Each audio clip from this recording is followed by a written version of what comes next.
Добрый день, сябры! Сегодня мы с вами сделаем вот такую ляльку-десятиручку. Для этого нам спотребятся нитки, стужка, некий кусок тканины и ножницы, а так само добрый настрой. Зараз мы будем робить голову нашей ляльки. Косу мы уже уплели. Теперь перекладываем наши нитки пополам и перевязываем червоной ниткой.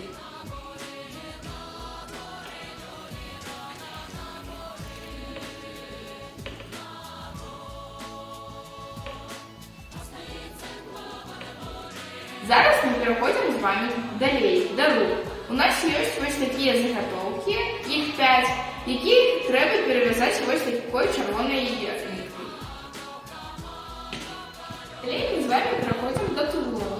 Разделим наше тулово на две части и уставим наши ручки, щоб вони були посередині.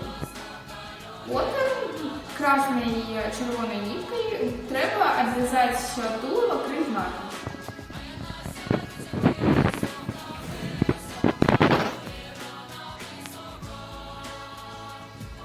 Далее мы возьмем с вами вот такую тканину фартушок и приладим ее до ляльки.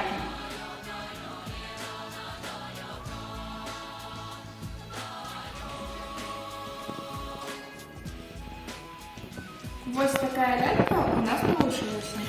Лера, подзяліся, калі ласка, уражаннем вось ад вырабу такіх лялек. І што табе вядома пра іх? Такие ляльки еще давно робили наши белорусы, как они верили, что такая лялька приносит счастье у каждый дом. И такие ляльки были у каждой хате, у каждом доме. И такие ляльки были не только як обереги, а так само як цацки для малых детей. Лера, а скажи, калі ласка, якія яшчэ лялькі, акрамя дзесяціручкі, ты рабіла?